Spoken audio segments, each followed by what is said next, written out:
Hello అండి. కథా ప్రేమికులందరికీ మీ లక్ష్మీ శ్రీనివాస్ నమస్సుమాంజలి. లక్ష్మీ శ్రీనివాస్ కథా కాలక్షేపానికి అందరికీ స్వాగతం, సుస్వాగతం. ఈనాటి కథా కాలక్షేపంలో ప్రారంభించబోయే మరో కథా కావ్యం డాక్టర్ ఎస్విఎస్ కిషోర్ కుమార్ గారు రాసిన నారీ నారీ నడుమ మురారి నా మాటల్లో మొదటి భాగం. కథకు ముందు మాట ఇలా ఉంది. జీవితంలో ఒక్కోసారి కొన్ని తమాషాలు ఎదురవుతూ ఉంటాయి. ఎప్పుడో మన మనసులో దాగిన కొన్ని మధుర జ్ఞాపకాలు మన జీవితాంతం తోడు ఉండేట్లు చేస్తాయి. మనం ఎంత గిరిగీసుకొని ఉన్నా పద్ధతుల పరిమితులను అతిక్రమించకుండా మనల్ని మనం కాపాడుకుంటున్నా, మనం నమ్ముకున్న విలువల్ని నిరంతరం జాగరూకతతో పాటిస్తున్నా కొన్నిసార్లు విధి తన పని తను చేస్తూ మనం మనసులో అనుకునేవి, మనం కావాలని కోరుకునేవి, ఏ విలువలని అతిక్రమించకుండా, ఎలాంటి మానవ తప్పిదాలు జరగకుండా, తెలిసి మనం తప్పులు చేయకుండా, అద్భుతంగా మనకు అనుకూలంగా మన మనసులలో అనుకున్నవి అనుకున్నట్లు చేసి విపరీతమైన ఆశ్చర్యానికి గురి చేస్తూ ఉంటుంది. విధి అప్పుడప్పుడు మన జీవితాలతో సరదాగా ఆడుకుంటూ కొన్ని చిలిప్పనులు చేస్తూ తన ముచ్చట తీర్చుకుంటుంది. అలాంటి విధి చేసిన ఓ వింత తమాషాకు ఈ కథ ఓ నిజరూప తార్కాణం, ఓ నిస్సందేహ నిదర్శనం, ఓ అల్లరి భాగోతం. ఇక కథలోనికి వస్తే అదో ప్రాంతీయ చిన్న సైజు జాతీయ బ్యాంక్. బదిలీ మీద ఆ రోజే ఆ జాతీయ బ్యాంక్లో హైదరాబాద్ బ్రాంచ్కి హెడ్గా జాయిన్ అయ్యాడు కృష్ణకుమార్. తాను కోరుకున్నట్లు హైదరాబాద్కి ట్రాన్స్ఫర్ అయింది. తన ఫ్యామిలీని వదిలి ముంబైకి ప్రమోషన్ మీద వెళ్ళి 3 ఏళ్ళు అయింది. కొడుకు చదువు కోసం ఫ్యామిలీని హైదరాబాద్లోనే ఉంచి నెల నెలా వస్తూ పోతూ ఉండేవాడు. ఇక హ్యాపీ, అమ్మయ్య హైదరాబాద్ చేరుకున్నాను అనుకున్నాడు. రోజు ఇంటి భోజనం, కుటుంబంతో ఆనందంగా గడపచ్చు అని ఆనందపడ్డాడు. బ్రాంచ్లో అడుగుపెట్టగానే అందరూ సాదరంగా రిసీవ్ చేసుకున్నారు. బ్రాంచ్లో తనకు తెలిసిన వాళ్ళెవరూ కనపడలేదు. ఏజీఎం బ్రాంచ్ కాబట్టి 30 మంది స్టాఫ్ ఉన్నారు. తన క్యాబిన్లోకి వెళ్ళి అటెండెన్స్ రిజిస్టర్ తెప్పించుకున్నాడు. ఇవాళ 3 సెలవులో ఉన్నారు. సెలవులో ఉన్న వాళ్ళ పేర్లు చూశాడు కృష్ణకుమార్. విద్యావతి అన్న పేరు అతన్ని ఆకర్షించింది. ఆవిడ కాదు కదా అనుకున్నాడు. తన బ్యాంక్లో విద్యావతి అన్న పేరు ఒక్కరికే ఉందనుకునేవాడు ఎప్పుడు. పేరుకు తగ్గట్టే ఆమెలో ఏదో వింత ఆకర్షణ, హృదయాన్ని గిలిగింతలు పెట్టే శక్తి ఉంది. 10 ఏళ్ల క్రితం కృష్ణకుమార్ హైదరాబాద్లో హిమాయత్ నగర్ బ్రాంచ్ ఇన్స్పెక్షన్కి వెళ్ళినప్పుడు అక్కడ విద్యావతిని మొదటిసారి చూశాడు. అప్పుడు తాను ఇన్స్పెక్టర్ ఆఫ్ బ్రాంచెస్గా వర్క్ చేసేవాడు. ఆ బ్రాంచ్కి 10 రోజులు ఇన్స్పెక్షన్కి వచ్చాడు. విద్యావతిని ఫైల్స్, అకౌంట్స్ చూపించేందుకు తనకు అటాచ్ చేశారు బ్రాంచ్ మేనేజర్. అప్పుడు ఆమె వయసు 40 ఉండేదనుకుంటా. సౌందర్యానంతా ఒక మూసలో పోస్తే అది విద్యావతిలా ఉంటుందనిపిస్తుంది. తల వెంట్రుకల ముంగురులు ముందుకు జారినప్పుడు మబ్బుల చాటున చంద్రునిలా ఉంటుంది. జుట్టు వెనక వైపు జారినప్పుడు సూర్యుడిలా వెలిగిపోతూ ఉంటుంది. రోజు విద్యావతిని చూస్తే ఏదో ఒక పరిమళం తన మనసు చుట్టూ తిరుగుతూ ఉండేది. మంచి పొడవు, పల్చటి శరీరం, అందమైన ముఖం, పచ్చని మేనిఛాయ, అన్నిటికంటే మించి ఆమె జుట్టు ఎంతో అందంగా ఉండేది. రోజు ఆ జడకి మల్లెలు తురిమేది. ఆ మల్లెల గుబాళింపు కలల లోకంలో విహరింపచేసేది. విద్యావతి మాట తీరు ఎంతో చక్కగా ఉండేది. నవ్వితే ముత్యాలు రాలేట్టు ఎంతో హుందాగా ముచ్చటగా ఉండేది. కామర్స్లో యూనివర్సిటీ ఫస్ట్ ర్యాంకర్ అయిన ఒద్దికగా తన తెలివినంతా బ్యాంక్ వర్క్ చేయటంలో ప్రతిబింబించేది. ఎంతో రెస్పెక్ట్ఫుల్గా ఉండేది. ఆమె ఆకర్షణలో అసలు రహస్యం పొడవు జుట్టుని చక్కటి జడ వేసుకుని ఆ జడలో కూడా పైన 2 వైపుల నుంచి కొన్ని వెంట్రుకలు తీసి ఒక స్మాల్ టెయిల్ వేసి ఆ స్మాల్ టెయిల్ని పెద్ద జడలో కలిపేది అందంగా. రోజు ఆ స్మాల్ టెయిల్పై గుప్పెడు మల్లెలు గుబాళిస్తూ ఉండేవి సమ్మోహితంగా. ఆ పొడవాటి వాలుజడ పిరుదులపై అటూ ఇటూ ఊగుతుంటే అది చూసి కృష్ణకుమార్ గుండె గోడ గడియారంలో పెండ్యులంలా ఊగేది.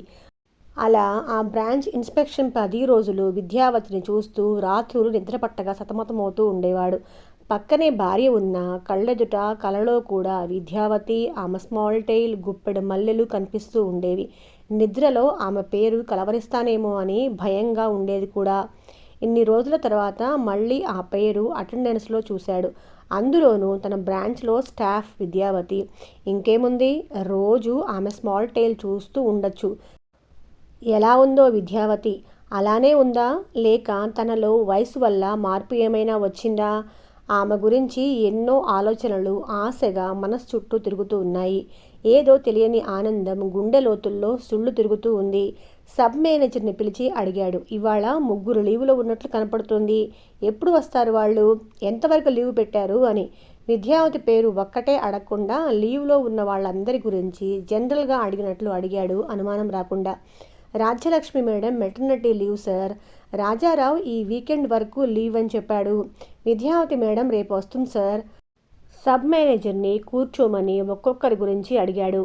బ్రాంచ్లో ఎవరు బాగా వర్క్ చేస్తారు, ఎవరు కస్టమర్ సర్వీస్ బాగా చేస్తారు, ఇలా అందరి గురించి చెప్పమన్నాడు. ఒకరిద్దరు తప్పితే అందరూ బాగా వర్క్ చేసేవాళ్లే సార్. అందరిలోకి విద్యావతి మేడం చాలా బాగా వర్క్ చేస్తుంది. తన పని తాను చూసుకుని వెళ్తూ ఉంటుంది అని చెప్పాడు. అందుకే ఆమెకు లోన్స్ మానిటరింగ్ అప్పచెప్పాము. అందరి నుంచి బకాయిలు చక్కగా వసూలు చేస్తుంది. మన బ్రాంచ్కి ఎక్కువ ఎన్పిఏలు లేకుండా చేస్తుంది ఆమె. మన బ్రాంచ్లో ఉన్న అతిపెద్ద loan Viraj spin tex monitoring కూడా ఆవిడే చూస్తుంది. లోన్స్కు సంబంధించి అలర్ట్గా ఫాలో అప్ చేయటం, కట్టని వాయిదాలకు నోటీసులు ఇవ్వటం చాలా పర్ఫెక్ట్గా చేస్తుంది. మరి ఇంత కష్టపడుతుంది, తాను ప్రమోషన్ తీసుకోలేదా అని అడిగాడు ఆశ్చర్యంగా. లేదు సార్, తనకు ఇంట్రెస్ట్ లేదు, హైదరాబాద్లోనే ఉండాలి అని తన కోరిక.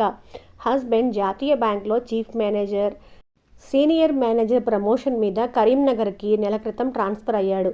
ఆమెకు 2 పిల్లలు.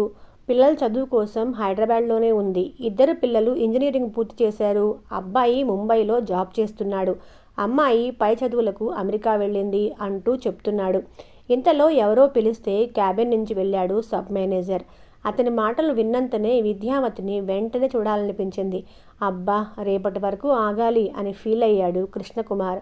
కృష్ణకుమార్ వయస్సు 52 ఉంటాయి. కానీ పొడవుగా, అందంగా, స్మార్ట్గా ఉంటాడు. జుట్టు రాలేదు, కొంచెం నెరిసింది.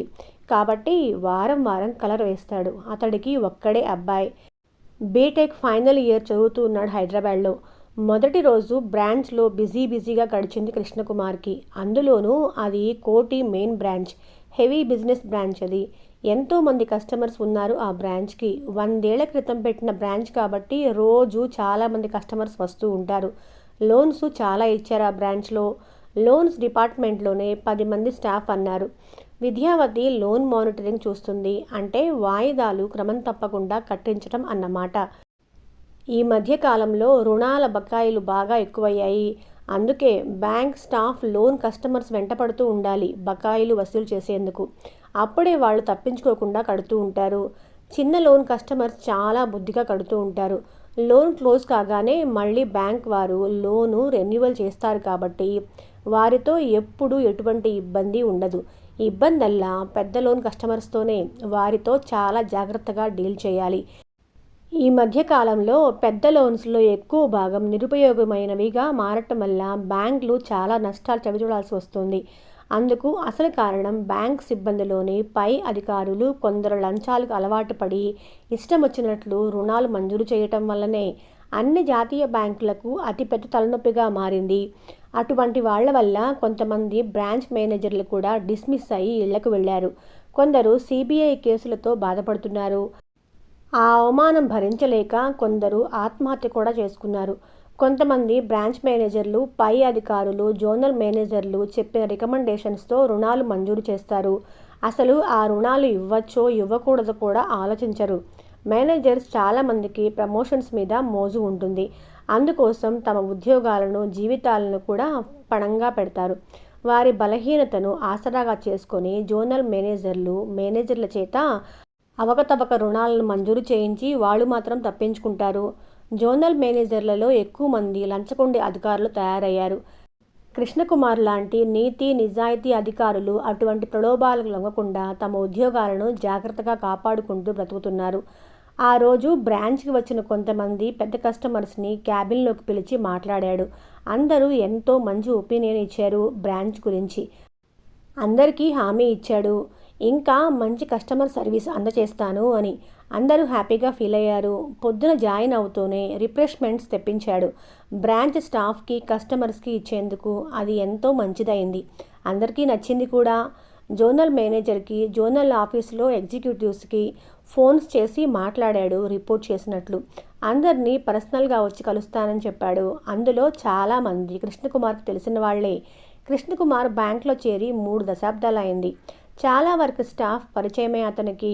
అందులోనూ కృష్ణకుమార్ చాలా బ్రాంచెస్లోనూ హెడ్ ఆఫీస్ డిపార్ట్మెంట్స్లోనూ వర్క్ చేశాడు. అంతేకాక బ్యాంక్ స్టాఫ్ కాలేజీలో 2 సార్లు ఫ్యాకల్టీగా కూడా పనిచేశాడు. ఆ సమయంలో ఎంతోమంది ట్రైనింగ్కి వచ్చేవాళ్ళు. అలా ఎంతోమంది పరిచయం తనకి. ఫేస్బుక్లో కూడా బాగా యాక్టివ్గా ఉంటాడు కృష్ణకుమార్. చాలా వరకు పబ్లిక్ రిలేషన్స్ మెయింటైన్ చేస్తాడు. అది తనకి ఎంతో ఇష్టం కూడా.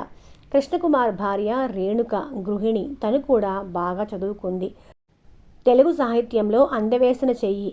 ఆమె చక్కటి నవలలు, కథలు రాస్తూ ఉంటుంది. ఆమె నవలలు కొన్ని సినిమాలుగా కూడా తీశారు. ఆమె అతని ప్రాణం, జీవన సర్వస్వం కూడా. ఆమె కృష్ణకుమార్ జీవితంలో ప్రవేశించినది మొదలు అతనికి అన్నీ తానే అయి పరవశింపచేసింది. అందుకే ఆమె అంటే అతనికి ఎంత ఇష్టమంటే తనకంటే కూడా ఆమెనే ఎక్కువగా ప్రేమిస్తాడు. ఇంటిని ఓ బృందావనంగా మార్చేసింది రేణుక. తానొక్కతే 1000 మంది గోపికలకు సాటి. అందుకే కృష్ణకుమార్ మనసులో ఇంకెవ్వరూ ప్రవేశించలేదు. అంతగా అతని మనసు నిండా నిండిపోయింది రేణు. ఆమె ఏది చేసినా అది కృష్ణకుమార్ మంచి కోసమే అని అతని నమ్మకం. అందుకే ఆమె మాట జవదాటడు. అలా అని ఆమె ఏ రోజు అతనిని ఇబ్బంది పెట్టలేదు. భర్తని అన్ని విధాలుగా సుఖపెట్టి కంటికి రెప్పలా చూసుకుంటుంది. ఇక కృష్ణకుమార్కి ఒక్కడే మగ సంతానం. అబ్బాయి పేరు మోహిత్. మోహిత్ శ్రీనిధి కాలేజీలో బీటెక్ ఫైనల్ ఇయర్ చదువుతున్నాడు. మొదటి రోజు బ్యాంక్లో బిజీగా గడవటంతో బాగా లేట్ అయింది. ఇంటికెళ్ళేసరికి 9 గంటలు. భోజనం చేసి టీవీ చూస్తూ కూర్చున్నాడు. సతీమణి రేణుక తాను రాస్తున్న లేటెస్ట్ నవల ఆఖరి భాగం ల్యాప్టాప్లో తీసుకొచ్చి చూపించింది. కృష్ణకుమార్కి కూడా తెలుగు సాహిత్యం అంటే విపరీతమైన ఇష్టం. కవితలు, చిన్న కథలు రాస్తూ ఉంటాడు. తమ బ్యాంక్ మ్యాగజైన్లు. బ్యాంక్లో చేరినప్పటి నుండి ఏదో ఒకటి రాసి పంపిస్తూ ఉంటాడు. అవి అందరి ఆదరణ చూరగొన్నాయి. అతనికి ఎంతో రాయాలని కోరిక ఉన్నా టైం సరిపోకపోవడంతో రేణుకను ప్రోత్సహిస్తూ ఉంటాడు. ఆమె రాసే రచనలకు అతను మొదటి పాఠకుడు. ఏమన్నా మార్పులు చెరుపులు ఉంటే చెబుతూ ఉంటాడు. అందుకే రేణుక ఓపికగా కృష్ణకుమార్ టైం చూసుకొని అతనికి తన రచనల్ని వివరిస్తూ ఉంటుంది. అతను శ్రద్ధగా విని తన అభిప్రాయం చెప్తూ ఉంటాడు. భార్యకు కొన్ని మంచి సామాజిక స్పృహతో కూడిన కథా అంశాలు కూడా చెప్తూ ఉంటాడు. వాటిపై రచనలు చేయమని సూచిస్తూ ఉంటాడు. రేణు కూడా చురుగ్గా వాటిని అందిపుచ్చుకొని చకచకా రాసేస్తుంది. రేణుక రాసిన ఇంటింటి రామాయణం చివరి భాగం చదివి కొన్ని సలహాలు ఇచ్చాడు. రేణుక తన అభిప్రాయం కూడా చెప్పింది. చివరకు కథను కొంత మార్చి కథ సుఖాంతం చేసింది. చాలా బాగా వచ్చింది అని మెచ్చుకున్నాడు. కొడుకు మోహిత్ రాత్రి ఎక్కువసేపు చదివి పొద్దున్న లేటుగా లేస్తాడు. వాడి అలవాటు అది. చదువుకోమని వాడికి చెప్పాల్సిన పనిలేదు. ఎంతో శ్రద్ధగా చదువుతూ ఉంటాడు. తన తోటి స్నేహితులకు కూడా గైడ్ చేస్తుంటాడు. అందుకే వాడికి తన కాలేజీలో ఒక ప్రత్యేక గుర్తింపు. ఏదైనా చదువు వరకే. అమ్మాయిలు కూడా ఎంతోమంది స్నేహితులు ఉన్నారు వాడికి. ఏ స్నేహమైనా చదువు అనే గిరిలోనే ఉంటాడు. స్నేహితులు వాడితో పిచ్చి మాటలు మాట్లాడాలంటే భయపడతారు. ఇప్పటి వరకు కాలేజ్ ఫస్టే కాకుండా యూనివర్సిటీ లెవెల్లో కూడా ఫస్ట్ ర్యాంక్లో ఉన్నాడు. కాలేజీ స్కాలర్షిప్తో చదువుతూ ఉన్నాడు మోహిత్. అప్పటికే రాత్రి 12 అయింది. మోహిత్కి గుడ్ నైట్ చెప్పి కృష్ణకుమార్, రేణుక పడుకునేందుకు ఉపక్రమించారు. రేణుక పడుకున్నా కూడా మధ్యలో లేచి కొడుకు ఏమన్నా కావాలేమో చూస్తూ ఉంటుంది. కృష్ణకుమార్ పడుకుంటూ అన్నాడు, అమ్మో, పొద్దున్నే యూనిట్ ఇన్స్పెక్షన్కి వెళ్ళాలి. అందులో అది పెద్ద యూనిట్. 4 గంటలు ఈజీగా పడుతుంది వెరిఫికేషన్కి. అది చూసుకొని మధ్యాహ్నం బ్రాంచ్కి వెళ్ళాలి అనుకుంటూ పడుకున్నాడు. వేకువజామున 5 గంటలకే లేవటం అలవాటు కృష్ణకుమార్కి. ఎంత లేటుగా పడుకున్నా తెల్లవారి 5 గంటలకు లేవటం మానడు. అరగంట యోగా, ప్రాణాయామం, అరగంట ఓంకారం చేస్తాడు. ఫిట్నెస్ అంటే ప్రాణం కృష్ణకుమార్కి. బ్యాంక్లో కూడా బ్రిస్క్గా వర్క్ చేయటం అలవాటు తనకి. తమ బ్యాంక్లో ఎన్నో కొత్త పద్ధతులు కనిపెట్టిన అనుభవం, ఘనత అతనికి ఉంది. బ్యాంక్లోని అన్ని విభాగాలలోనూ పనిచేశాడు. సాంకేతిక విభాగంలో ఎక్కువ కాలం పనిచేశాడు. విజిలెన్స్ విభాగం, క్రెడిట్ కార్డ్, ఆడిట్ విభాగం, ఇన్స్పెక్షన్ విభాగం, ఇలా అన్ని విభాగాల్లోనూ అనుభవం సంపాదించాడు. అందుకే ప్రమోషన్స్ చక్కగా సమయానికి వచ్చాయి. మేనేజ్మెంట్ ప్రశంసలు కూడా పొందాడు. ఇన్ఫర్మేషన్ ఆడిట్ విభాగంలో ఉన్నప్పుడు ఒక కొత్త పద్ధతి అమలు చేసి రెవెన్యూ లీకేజ్ కనిపెట్టే ప్రోగ్రాం చేశాడు. దానివలన సంవత్సరానికి కొన్ని కోట్లు రెవెన్యూ లీకేజ్ ఎక్కడ ఉందో తెలిసి యాజమాన్యం సరిదిద్దేవాళ్ళు. ఇలా ఎన్నో నూతన ప్రయోగాలు చేయటం, అవి విజయవంతం కావటం, యాజమాన్యం ప్రశంసలు పొందటం జరిగాయి. పొద్దున 7 గంటలయింది. రేణుక ఇచ్చిన కాఫీ తాగుతూ పేపర్ చూస్తున్నాడు కృష్ణకుమార్. తమ బ్యాంక్ విజయవాడ జోనల్ మేనేజర్ ఇంట్లో ఎన్ఫోర్స్మెంట్ డైరెక్టరేట్ తనిఖీలు అన్న వార్త పెద్దదిగా కనిపించింది పేపర్లో. ఆ జోనల్ మేనేజర్ బాగా లంచగొండి, స్త్రీలోలుడు అని కూడా పేరు. డబ్బులు లంచంగా తీసుకొని కోట్లు లోన్లు ఇస్తాడు. అతని బలహీనతను ఆసరాగా చేసుకొని పెద్ద కస్టమర్లు అతనికి అన్ని ఏర్పాట్లు చేస్తూ ఉంటారు. ఏదో ఒక రోజు అతను పట్టుబడతాడని బ్యాంక్లో అందరికీ తెలుసు. ఆ రోజు ఇప్పుడు వచ్చింది. అతని వల్ల తమ బ్యాంకుకు చాలా నష్టం వచ్చింది. అతని సొంత ప్రయోజనాల కోసం బ్యాంకును పణంగా పెట్టాడు చాలా విషయాల్లో. 300 కోట్ల లోన్ దర్యాప్తులో భాగంగా అతని ఇంట్లో తనిఖీలు చేశారు. అతని బెడ్రూమ్ సీక్రెట్ లాకర్లో 2 కోట్ల కరెన్సీ, ₹1,00,00,000 విలువగల జ్యువెలరీ, ఇంకా ఇల్లు, ఫ్లాట్లకు సంబంధించిన కోట్ల విలువైన డాక్యుమెంట్లు దొరికాయి. అతని మీద కేసు బుక్ చేసి రిమాండ్కు తరలించారు. అయ్యో, ఇలాంటి వాళ్ల వల్ల తమ బ్యాంకుకు ఎంత చెడ్డ పేరు అనుకున్నాడు కృష్ణకుమార్. బ్యాంకు ఇచ్చే జీతం చాలక ఇలాంటి వాళ్ళు రుణాలు మంజూరు చేయటంలో విపరీతమైన లంచాలు తీసుకుంటున్నారు. ఇంట్లో పెళ్ళాం సరిపోదు అన్నట్లు బ్యాంక్లో లేడీ స్టాఫ్ని ఏడిపించడం, వాళ్ళని సెక్సువల్ హెరాస్ చేయటం వంటివి చేస్తున్నారు. ఎంత అప్రదిష్ట తన బ్యాంకుకి అని బాధపడ్డాడు. ఇంతలో సబ్ మేనేజర్ శాంతారాం దగ్గర నుంచి ఫోన్. చెప్పండి శాంతారాం గారు అన్నాడు. సార్, మీరు ఎన్ని గంటలకు ఇన్స్పెక్షన్కి బయలుదేరుతారు అని అడిగాడు. కొత్త కారు అలాట్ చేసినట్లు నిన్న రాత్రి సర్వీసెస్ డిపార్ట్మెంట్ ఏజీఎం చెప్పారు. అది హెడ్ ఆఫీస్లో ఉందట. డ్రైవర్ దాన్ని తీసుకొని 9ంటికి వస్తా అన్నాడు. రాగానే బయలుదేరుతాను అని చెప్పాడు కృష్ణకుమార్. సరే, ఆ యూనిట్ చాలా పెద్ద యూనిట్. అది ఎక్స్క్లూజివ్గా విద్యావతి మేడం మానిటరింగ్ చేస్తుంది. ఆ యూనిట్ ఇన్స్పెక్షన్ ఇంతకుముందు ఏజీఎం గారితో పాటు మేడం కూడా వెళ్ళేది ఇన్స్పెక్షన్కి. ఇప్పుడే మేడంకి ఫోన్ చేశాను. తను కూడా మీతో వస్తానంది. కారు డ్రైవర్కి తన హౌస్ తెలుసు. మీరు ఆవిడ్ని పిక్ చేసుకుని వెళ్ళొచ్చు. మీకు ఇన్స్పెక్షన్ ఈజీ అవుతుంది. తన దగ్గర ఆ యూనిట్ తాలూకు వివరాలన్నీ సాఫ్ట్ కాపీ ఉన్నాయి అని వివరించాడు శాంతారాం. ఓ గుడ్ శాంతారాం గారు, మేడంని పికప్ చేసుకుని వెళ్తాను. నాకు చాలా సహాయంగా ఉంటారు ఆవిడ. మీరు మేడంకి చెప్పండి వస్తున్నట్లు అని చెప్పాడు. ఓకే సార్, ఉంటాను అని ఫోన్ పెట్టేశాడు శాంతారాం. డాడ్ అంటూ మోహిత్ వచ్చాడు. వాడు ఎక్కువ మాట్లాడాడు, పుస్తకాల పురుగు.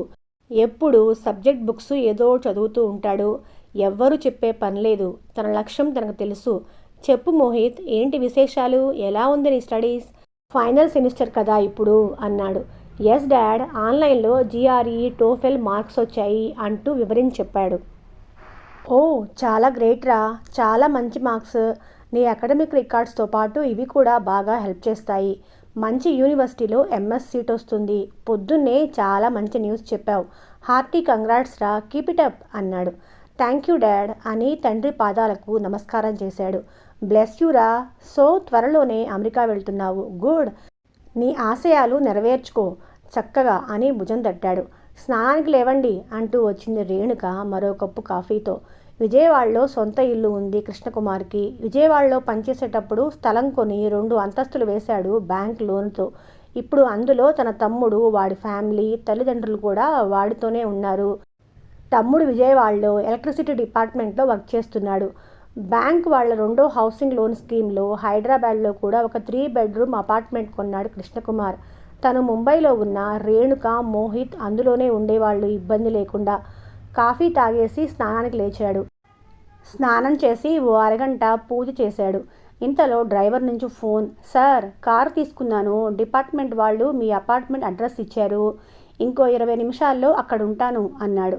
సరే రమ్మన్నాడు కృష్ణకుమార్. తనకు రెడీ అయ్యేందుకు ఇంకో అరగంట టైం పడుతుంది. ఇంతలో వేడివేడి ఇడ్లీ టేబుల్పై ప్లేట్లో ఉంచింది రేణుక. పక్కనే పల్లి చట్నీ గిన్నెలో ఉంచింది. చకచక ఇడ్లీ తినేసి రెడీ అయ్యాడు. ఇడ్లీ తనకు ఇష్టమైన టిఫిన్. ఏంటోయ్, కొత్త నవల మొదలుపెట్టావా అని అడిగాడు రేణుకని. ఈసారి వెరైటీ సబ్జెక్ట్ మీద రాస్తున్నా అండి. మీరు ఆదివారం తీరిగ్గా ఉంటారు కాబట్టి ఆ రోజు డిస్కస్ చేస్తాను అంది. ఓ నైస్ అన్నాడు. రేణుక స్ఫురద్రూపి. అన్ని పనులు చకచకా చేసుకుంటూ పోతుంది. కొద్ది రోజులు కాలేజీలో లెక్చరర్గా పనిచేసి మానేసింది. ఎప్పుడూ ఖాళీగా ఉండదు. అందుకే తన మైండ్ను ఇలా సాహిత్యం వైపు మళ్లించింది. అందులోనూ మంచి పేరు సంపాదించింది. ఇంట్లో కంప్యూటర్లో ఎప్పుడు ఏదో ఒకటి చేసుకుంటూ ఉంటుంది. తాను ముంబైలో ఉన్న ఒక్కతే ఇంటిని మేనేజ్ చేసింది. మోహిత్ చదువుపై తానే ఎక్కువ శ్రద్ధ చూపేది. కృష్ణకుమార్కి రేణుక అంటే ప్రాణం. అతనికి భార్య, కొడుకు ఇద్దరూ 2 కళ్ళు. డ్రైవర్ నుంచి ఫోన్ వచ్చింది, కింద వెయిట్ చేస్తున్నట్లు. రేణుకకు చెప్పేసి లిఫ్ట్లో కిందకు చేరుకున్నాడు. డ్రైవర్ రామును పరిచయం చేసుకున్నాడు. కొత్త కారు కదా, దారిలో ఎక్కడైనా గుడి దగ్గర పూజ చేయించి తీసుకెళదాం అని చెప్పాడు. సరే సార్ అన్నాడు రాము. విద్యావతి మేడం ఇల్లు నీకు తెలుసు అని శాంతారాం చెప్పాడు. ముందు మేడం ఇంటికి వెళ్ళు, అక్కడ ఆమెని పికప్ చేసుకుని గుడి దగ్గర పూజ చేయించి అటునుంచి యూనిట్కి ఇన్స్పెక్షన్కి వెళ్దామని చెప్పాడు. ఓకే సార్ అన్నాడు రాము. దారిలో కృష్ణకుమార్ని విద్యావతి గురించిన ఆలోచనలు వెంటాడాయి. కాకుంటే నిన్ననే డిసైడ్ అయ్యాడు, తను పరాయి స్త్రీ, ఆమె గురించి ఆలోచించడం అంత మంచిది కాదు అని. అందాన్ని ఆరాధించవచ్చే కానీ ఇంకెటువంటి ఆలోచన రాకూడదు అని మనసులో నిర్ణయించుకున్నాడు. అటువంటి ఆలోచనల వలన చెడుపే కానీ మంచిది కాదు. తను ఇప్పటి వరకు స్వచ్ఛంగానే ఉన్నాడు. దేవుడు తనకు అందమైన, ఒద్దికైన, చక్కని భార్యను ఇచ్చాడు రేణుక రూపంలో. తనకు ఇంకేం కావాలి? తను, తన కుటుంబం, తమ సంతోష జీవితం ఈ జన్మకి చాలు అని అనుకున్నాడు. తను ఇప్పుడు ఎంతో సంతోషంగా ఉన్నాడు. ఇటువంటి సమయంలో వేరే స్త్రీ గురించి ఈ లేనిపోని ఆలోచనలు ఎందుకు తనకు అనుకున్నాడు. తనతో పాటు తెచ్చుకున్న న్యూస్ పేపర్ చదువుకుంటూ ఉన్నాడు. సీరియస్గా మనసును మళ్లించే ప్రయత్నంలో. విద్యావతి ఇంటి ముందు కారు ఆపాడు రాము. కారు చప్పుడు విని విద్యావతి బయటకొచ్చింది. న్యూస్ పేపర్ నుంచి తల తిప్పి చూశాడు. గుండె మళ్ళీ లయ తప్పింది. అదే విద్యావతి, అదే నాజూకు, తనలో ఏమీ మార్పు లేదు. కారు డోర్ తీసుకుని వెనక సీట్లో తన పక్కనే కూర్చొని డోరు వేసింది. అదే బాడీ స్ప్రే. ఓ, మళ్ళీ మనసు ఆమె చుట్టే తిరుగుతానంటుంది. గుడ్ మార్నింగ్ సార్ అంది Vidyavati. Good morning madam, how are you? గుర్తుపట్టారా నన్ను? మీరు అశోక్ నగర్ బ్రాంచ్లో ఉన్నప్పుడు 10 రోజులు ఇన్స్పెక్షన్కి వచ్చాను. మీరే హెల్ప్ చేశారు అప్పుడు అన్నాడు కృష్ణకుమార్. ఎస్ సార్, తెలుసు. మీరు మా బ్రాంచ్కి పోస్ట్ అవ్వగానే మీరే అనుకున్నాను. నేను మిమ్మల్ని మర్చిపోలేదు అంది నవ్వుతూ. కృష్ణకుమార్ మాట్లాడుతూనే ఆమె జడవైపు చూశాడు. అవును, మళ్ళీ అదే స్మాల్ టెయిల్. పెద్ద జడలో చక్కగా పొందిగ్గా ఉంది. అదే తనని ఇంత పరవశానికి గురిచేస్తుంది. లేకుంటే ఇంత వివసుడయ్యేవాడే కాదు. నల్లని వాలు జడలో తురిమిన మల్లెపూలు మత్తుగా కవ్విస్తున్నాయి. కారు లోపల మల్లెపూల గుబాళింపుతో నిండిపోయింది. కృష్ణకుమార్ ఆలోచనలు అదుపు తప్పుతున్నాయి. ఏంటి ఈ పరీక్ష నాకు అని మనసులో వాపోతున్నాడు. అబ్బా, ఏంటి ఈమె ఆకర్షణ? ఎందుకు నన్ను ఇలా ఇబ్బంది పెడుతుంది అనుకున్నాడు. మనసు వశం తప్పుతోంది తెలియకుండానే. నిన్న జాయిన్ అయ్యారు కదా సార్, నిన్న ఇంట్లో పని ఉంటే నేను లీవ్ పెట్టాను అని చెప్తోంది విద్యావతి. అదే మాట తీరు, అదే ఆకట్టుకునే ఆ గులాబీ రంగు పలచని పెదాలు, ఏ లిప్స్టిక్ లేకుండా సహజ రంగులో మెరుస్తుంటాయి అవి. అబ్బా, కృష్ణకుమార్ వల్ల కావటం లేదు. ఇక ఈ ఆలోచనలకి పులి స్టాప్ పెట్టాలి అని నిర్ణయించుకొని, మేడం, మనం వెళ్ళే యూనిట్ గురించి చెప్తారా అన్నాడు. కొంత ఆలోచనలు అటువైపు మళ్ళిద్దామని. విద్యావతి చకచకా చెప్తోంది ఆ యూనిట్ గురించి. అన్నీ వివరంగా చెప్తుంటే మైండ్లో వివరాలన్నీ నోట్ చేసుకుంటున్నాడు. మన బ్రాంచ్లో ఇదే పెద్ద యూనిట్ సార్. మన లోన్స్లో 60% దీనికే ఇచ్చాము. అందుకే దీనిపై ఎక్కువ ఏకాగ్రత చూపించాలి. కస్టమర్స్ మంచివాళ్లే. మనం ఇచ్చిన లోన్ అమౌంట్ అంతా యూనిట్ ప్రొడక్షన్లోనే పెట్టారు. లాభాలు కూడా బాగానే వస్తున్నాయి. లోన్కి తగ్గ సెక్యూరిటీ ఇచ్చారు. వాయిదాలు తప్పకుండా టైంకు కడతారు. బాగా నమ్మదగిన పార్టీ అని చక్కగా వివరించి చెప్తుంది. విద్యావతి ప్రత్యేకత అదే. తాను చేసే పని మీద టోటల్ కమాండ్ తెచ్చుకుంటుంది. ఇన్స్పెక్షన్ చేసేటప్పుడు కూడా అన్నీ సమయానికి అందించినట్లు రికార్డ్స్ ఇచ్చేది. పనిలో ఆవిడకున్న డెడికేషన్ చాలా మెచ్చుకోదగ్గది. బహుశా అది కూడా ఆమె వైపు అట్రాక్ట్ అవ్వడానికి ఒక కారణమేమో. సార్, ఆంజనేయ స్వామి గుడి దగ్గరకు వచ్చాము. కొత్త వాహనాలన్నీ ఇక్కడే పూజ చేయిస్తారు అని చెప్పాడు రాము. మేడం, బ్యాంకు వాళ్ళు కొత్త కారు ఇచ్చారు ఇవాళనే. దారిలో గుడి దగ్గర పూజ చేయిద్దామని అంటూ చెప్పాడు కృష్ణకుమార్ విద్యావతికి. ఓ గుడ్ సార్, నేను వస్తాను అంటూ కారు డోరు తీసుకొని కిందకు దిగింది విద్యావతి. షూస్, సాక్స్ కారులోనే విప్పి కారులోంచి దిగాడు కృష్ణకుమార్. గుడి బయట ఉన్న మంచినీళ్ళ ట్యాప్ దగ్గర కాళ్ళు చేతులు కడుక్కొని గుడి లోపలికి వెళ్ళారు కృష్ణకుమార్ విద్యావతి. అప్పటికే 10 కావటంతో భక్తులు లేక పల్చగానే ఉంది ఆలయం. పేరుకు ఆంజనేయ స్వామి గుడి అయిన మహాగణపతి ఒకవైపు, పంచముఖ గాయత్రి మరొకవైపు వెంకటేశ్వర స్వామి, అమ్మవార్లు, నవగ్రహాలు కొలువై ఉన్నారు. గుడి పెద్దదిగానే ఉంది. వాహన పూజకు ఈ గుడి ప్రసిద్ధమని డ్రైవర్ రాము చెప్పాడు. పూజారి దగ్గరికెళ్ళి నమస్కరించారు ఇద్దరు. మామూలు పూజేమో అనుకుని గోత్రనామాలు అడిగారు పూజారి గారు. తన చేతిలో ఉన్న పూల పళ్ళెం తాకమంటూ 2 చేతులతో ఆ పళ్ళెం తాకుతూ చెప్పాడు కృష్ణకుమార్. పూజారి భార్యాభర్తలనుకుని ప్రవరపాట్టం మొదలుపెట్టాడు. అయ్యో పూజారి గారు, కొంచెం ఆగండి, మేమిద్దరం బ్యాంకులో పనిచేస్తున్న సహోద్యోగులం కంగారు పడుతూ చెప్పాడు కృష్ణకుమార్. పూజారి గారు అపచారం అపచారం అంటూ సరిదిద్దుకొని విద్యావతి పేరు గోత్రం అడిగి పూజ మొదలుపెట్టాడు.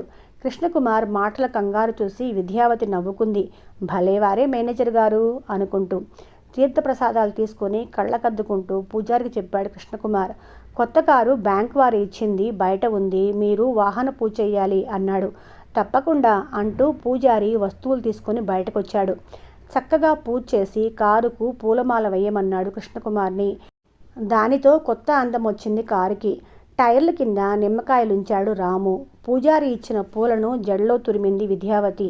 అసలే మల్లెపూలు పెట్టుకుంది. దానిపై మరల చేమంతులు, గులాబీలు తురిమింది. కృష్ణకుమార్ చూడొద్దనుకుంటూనే చూస్తున్నాడు ఆమె వైపు. సార్ వెళదామా అన్నాడు రాము. పద రాము, ఇక్కడి నుంచి ఎంత టైం పడుతుంది అని అడిగాడు. 1 గంట పడుతుంది సార్. అక్కడ కూడా ఎక్కువ టైం పడుతుంది సార్, పెద్ద యూనిట్ కదా, వారితో మాట్లాడి అన్నీ చూడాలంటే సాయంత్రం వరకు అవుతుంది అంది విద్యావతి. ఓ ఓకే, ఫస్ట్ టైం కదా, ఇవాళ ఎక్కువ టైం ఈ యూనిట్ మీద స్పెండ్ చేద్దాం అన్నాడు కృష్ణకుమార్. ముగ్గురు కారులో ఎక్కారు. కారు బయలుదేరింది. అయ్యో కుంకుమ పెట్టుకోవడం మర్చిపోయాను అంది విద్యావతి. ఇదిగోండి అంటూ పూజారి గారు ఇచ్చిన కుంకుమ ప్యాకెట్ తీసి ఇచ్చాడు కృష్ణకుమార్. ఓ థ్యాంక్ యూ సార్ మెచ్చుకోలుగా అంది. ఓకే అంటూ మళ్ళీ ఆ కుంకుమ ప్యాకెట్ జేబులో పెట్టుకున్నాడు. అబ్బా 1 గంట కాలక్షేపం చెయ్యాలి అనుకున్నాడు కృష్ణకుమార్. అప్పటికే తనతో తెచ్చుకున్న న్యూస్ పేపర్ చదవడం పూర్తయింది. ఎక్కడ సార్ మీరు ఉండేది అడిగింది విద్యావతి. హిమాయత్ నగర్ మేడం. ఓ మాది అశోకనగర్కు దగ్గరే. బాగా బిజీ ఏరియా కదా మీది. మా ఏరియా అంత బిజీగా ఉండదు. మా ఫ్లాట్ కొంచెం లోపలికి ఉంటుంది. 5 ఏళ్ల క్రితం కొన్నాను. కంఫర్ట్గానే ఉంటుంది. మీది ఇండిపెండెంట్ హౌస్లా ఉంది. అవును సార్, మేము 3 సిస్టర్స్. మా పేరెంట్స్ ప్రాపర్టీ. కింద నేనుంటాను, పైన 2 పోర్షన్స్లో మా సిస్టర్స్ ఇద్దరు ఉంటారు.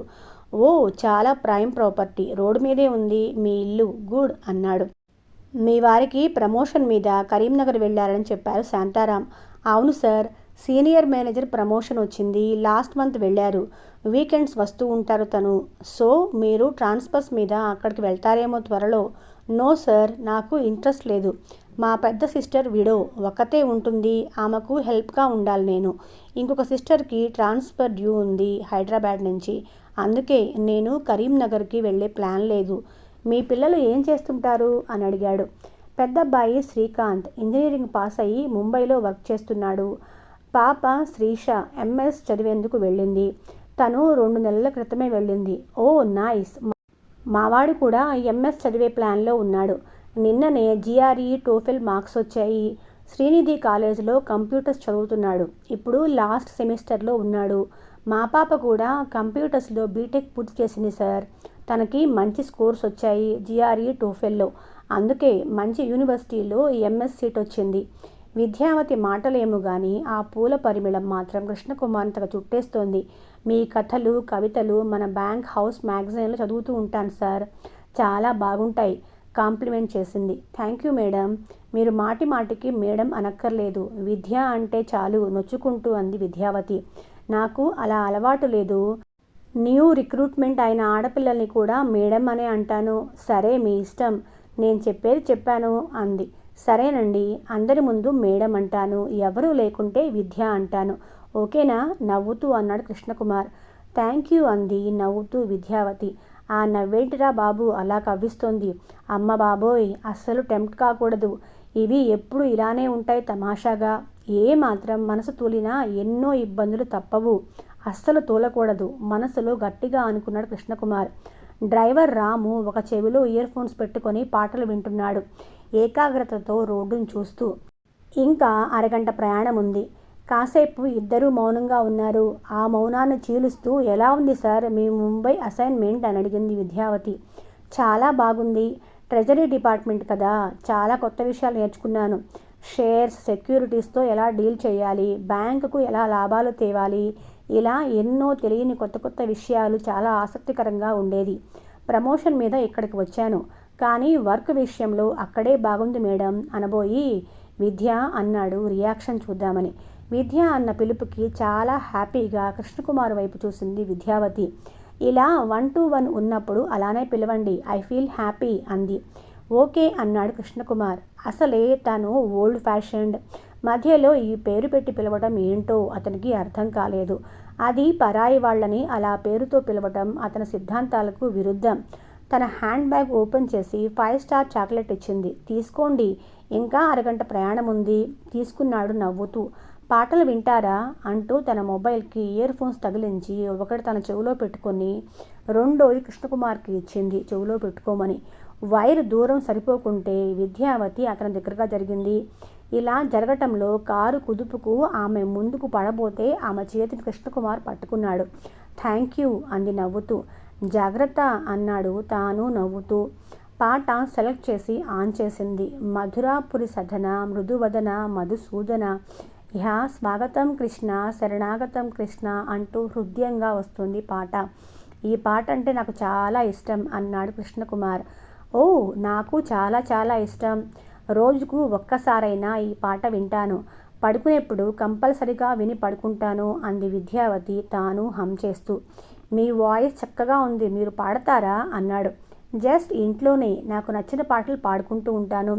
ఓ, అయితే మీ పాటలు వినాల్సిందే అన్నాడు. అయితే సాయంత్రం నన్ను డ్రాప్ చేసినప్పుడు మా ఇంటికి రండి, కాఫీ ఇచ్చి ఒక పాట పాడి వినిపిస్తాను అంది కొంటెగా. ఓ సరే అన్నాడు అప్రయత్నంగా. థ్యాంక్స్ అంది. హడావుడిలో వాటర్ బాటిల్ తీసుకోవటం మర్చిపోయాను, గుడి దగ్గర తీసుకుని ఉండాల్సింది అంటూ రాముకు చెప్పి కారు ఆపే ప్రయత్నం చేయబాడు కృష్ణకుమార్. ఎందుకు, నా దగ్గర బాటిల్ ఉంది తీసుకోండి అంటూ ఇచ్చింది. హ్యాండ్ బ్యాగ్ అక్షయ పాత్రలా ఉంది, అన్నీ ఉన్నాయి అందులో అన్నాడు వాటర్ బాటిల్ తీసుకుంటూ. మరి అవసరం కొద్దీ అన్నీ పెట్టుకోవాలిగా, మీ మగవాళ్లలాగా చేతులు ఇప్పుకుంటూ రాలేము మా ఆడవాళ్ళం, బయటకు వచ్చేటప్పుడు అంటూ నవ్వింది. బాగా దాహంగా ఉంది, మెనీ మెనీ థ్యాంక్స్ అన్నాడు నిజాయితీగా. ఆ దూరంగా కనిపించేది విరాజ్ స్పిన్టెక్స్ అని చూపించింది విద్యావతి. ఓ, చాలా పెద్ద యూనిట్, అన్ని యాక్టివిటీస్ ఇక్కడ జరుగుతాయన్నమాట అన్నాడు. ఎస్ సార్, మనం లోన్ ఇచ్చింది 600 కోట్లు, కన్సార్టియం అడ్వాన్స్లో మిగతా బ్యాంక్స్ ఇంకో 400 కోట్లు ఇచ్చాయి. మనం ఎక్కువ ఇచ్చాం కాబట్టి మనమే లీడ్ తీసుకొని మానిటర్ చేస్తున్నాము. రిపోర్ట్స్ మిగతా బ్యాంక్స్కి పంపుతాము. బట్ టెక్నికల్ ఆడిట్ కూడా చేయాలేమో. అవును సార్, 3 నెలలకోసారి టెక్నికల్ ఆడిట్ చేయిస్తాము. ఈ యూనిట్పై మీ ఒపీనియన్ ఏంటి? బ్యాంక్ వాయిదాలు కట్టడం, ప్రొడక్షన్, సేల్స్, ప్రాఫిట్ వరకు okay sir. Health of unit కూడా బాగానే ఉంది, అంతవరకే నాకు తెలుసు అంది విద్యావతి. ఓకే అన్నాడు. కారు పోర్టికోలో ఆగగానే జనరల్ మేనేజర్ వచ్చి రిసీవ్ చేసుకున్నాడు. చైర్మన్ రూముకు వెళ్ళాము, ఆయన ఎదురు వచ్చి రిసీవ్ చేసుకున్నారు. చాలా మర్యాదలు చేశారు. కంపెనీ గురించి అంతా వివరించారు. అన్నీ విన్నాడు కృష్ణకుమార్. కొన్ని కీలక పాయింట్స్ అడిగి వివరాలు తెలుసుకున్నాడు. కంపెనీ ఎక్స్పర్ట్స్ కూడా ఆ ప్రశ్నలు ఊహించలేదు. విద్యావతి కూడా ఆశ్చర్యం కలిగింది. చాలా డీప్గా పరిశీలిస్తున్నారు అనుకుంది. తెలివిగలవాడే అని మనసులో మెచ్చుకుంది కూడా. అంత పెద్ద లోన్ కాబట్టి బ్యాంక్ మేనేజర్కి చాలా బాధ్యత ఉంటుంది. ఏ మాత్రం తేడాలు వచ్చినా కృష్ణకుమార్కు చాలా ఇబ్బందులు వస్తాయి. అందుకే అన్ని అకౌంట్స్ నిశ్చితంగా పరిశీలించాడు. కొన్ని అడిషనల్ రిపోర్ట్స్ అడిగాడు. వాళ్ళు మెయిల్ చేస్తామన్నారు. చాలా పెద్ద ఫ్యాక్టరీ, అందులోనే అన్ని ప్రాసెస్లు జరుగుతాయి. బ్యాటరీ కారులో తీసుకువెళ్ళి అన్నీ చూపించి వివరించారు. తను తెచ్చుకున్న స్పైరల్ బుక్లో అన్నీ నోట్ చేసుకున్నాడు కృష్ణకుమార్. ఇంకొన్ని చూడాల్సినవి మిగిలాయి. ఇంతలో లంచ్ టైం అయింది. సెపరేట్ రూమ్లో లంచ్ ఏర్పాటు చేశారు. విద్యావతి లంచ్ బాక్స్ తీసింది తన బ్యాగ్లోంచి. అదేంటి అన్నట్లు చూశాడు కృష్ణకుమార్. మేడం ఇక్కడ తినరు సార్, ఇప్పటికి చాలాసార్లు వచ్చారు, కానీ లంచ్ మాత్రం తీసుకోలేదు. కేవలం కాఫీ, టీ మాత్రమే తీసుకుంటారు అన్నాడు ఫ్లోర్ మేనేజర్. ఓ గుడ్, నాకు తెలియదు, లేకుంటే నేను తెచ్చుకునేవాణ్ణి అన్నాడు. మీరు తీసుకోండి, ఎవ్వరు తీసుకోకుండే బాగోదు అంది. సార్, నాన్ వెజ్ తెమ్మంటారా అని అడిగాడు షెఫ్. ఇవాళ స్పెషల్ ఐటమ్స్ చేశాం అన్నాడు. నో, వెజ్ మాత్రమే అన్నాడు కృష్ణకుమార్. హాట్ డ్రింక్స్ కూడా ఉన్నాయి, మీకు అభ్యంతరం లేకపోతే అన్నాడు ఫ్లోర్ మేనేజర్. నేను అస్సలు ముట్టుకోను, సారీ అన్నాడు కృష్ణకుమార్. మంచి వెజ్ లంచ్ సర్వ్ చేశారు. విద్యావతి తన బాక్స్లోంచి కొంచెం ఉప్మా పెట్టింది రుచి చూడండి. నోట్లో వేసుకొని ఓ టేస్ట్ అదిరింది అన్నాడు. అయితే మొత్తం తినండి అంటూ కృష్ణకుమార్ పళ్ళెంలో బోర్లించింది. ఏ ఏంటిది మరి నీకు అన్నాడు. 5 స్టార్ చాక్లెట్ ఉందిగా అంది. అదేం కుదరదు అని ఇంకో ప్లేట్ తెప్పించి చపాతీ కూర తనే వడ్డించాడు. తినండి ప్లీజ్ అంటూ. సరే అంటూ తీసుకుంది. మీరు అసలు డ్రింక్స్ తీసుకోరా అని ఆశ్చర్యంగా అడిగింది. ఊహూ అస్సలు తీసుకోను. గ్రేట్ అంది మెచ్చుకోలుగా. ఇంతలో రేణుక ఫోన్. ఏమండి లంచ్ చేశారా అంటూ. ఇప్పుడే తింటున్నానురా, చాలా బాగున్నాయి ఐటమ్స్. ఉప్మా తింటూ లొట్లేస్తూ చెప్పాడు. ఎవరు మీ అబ్బాయా అంది. కాదు మా వైఫ్ అన్నాడు. మా అబ్బాయి మితభాషి. ఓ గుడ్, బాగా చదివేవాళ్ళు అలానే ఉంటారు అంది విద్యావతి తన చెవుల జూకాలు ఊపుతూ. ఇద్దరూ లంచ్ ముగించుకొని చకచకా మిగతా ప్రాసెస్లు చూశారు. అప్పటికే టైం 5 చైర్మన్ గారికి బాయ్ చెప్పి కారులో బయలుదేరారు. ఇప్పుడు బ్యాంకు వెళ్తారా అడిగింది విద్యావతి కృష్ణకుమార్ వైపు చూస్తూ. ఊహూ ఇక నుంచి ఇంటికే వెళ్తాను మిమ్మల్ని దింపేసి. బాగా టైర్డ్గా ఉంది అన్నాడు. మా ఇంటికి వచ్చి వెళ్ళండి, దారిలోనేగా అంది. టైం చూశాడు. 5:30. ఓకే అన్నాడు. థ్యాంక్ యూ అంది. విద్యావతి ఇల్లు రాగానే రాముకి చెప్పాడు కారు పార్క్ చేసుకోమని. మేడం వాళ్ళింటికి వెళ్ళి 1 గంటలో వెళ్దాం అని. నువ్వు టిఫిన్ కాఫీ కావాలంటే తీసుకో అని డబ్బులిచ్చాడు. వారిని ఇంటి దగ్గర దించేసి రాము వెళ్ళాడు. రోడ్ మీదే ఉంది ఇల్లు, బస్సులు కూడా వెళ్తున్నాయి ఈ రూట్లో అన్నాడు అటూ ఇటూ చూస్తూ. అవును సార్, ఒక విధంగా బిజీ రోడ్ ఇది. మా ఫాదర్ వాళ్ళు కట్టినప్పుడు అసలు ఏమీ ఉండేది కాదంట ఇక్కడ. మేము ఈ ఇంట్లోనే పుట్టి పెరిగాం. మా చిన్నప్పుడు కూడా మామూలుగా ఉండేది, అంత బిజీగా ఉండేది కాదు. గేటు తీసి లోపలికి వెళ్లే ముందు కుడి పక్కకి చూస్తే పెద్ద మల్లె చెట్టు కనిపించింది. బాగా పొదల పైకి అల్లుకొని ఉంది. మల్లెలు విరగబూస్తున్నాయి సువాసనలు వెదజల్లుతూ.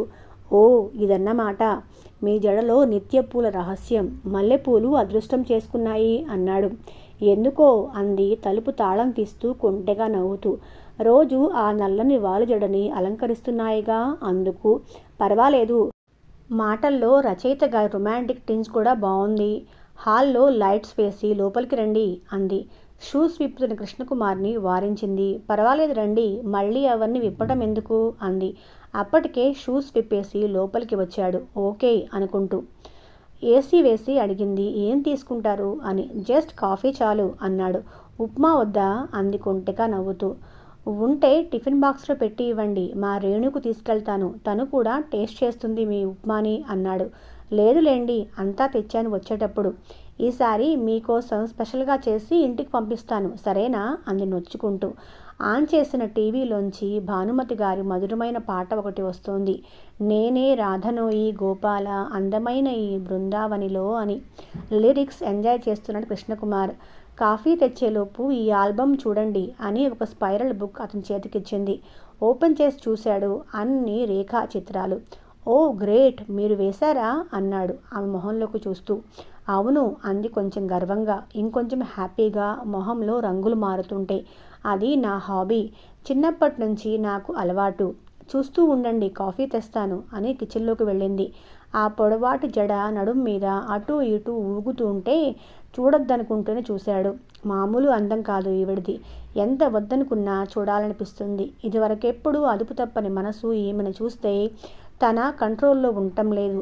కొంచెం కష్టం మీద మళ్ళీ దాని కంట్రోల్లోకి తెచ్చుకుంటున్నాడు కృష్ణకుమార్.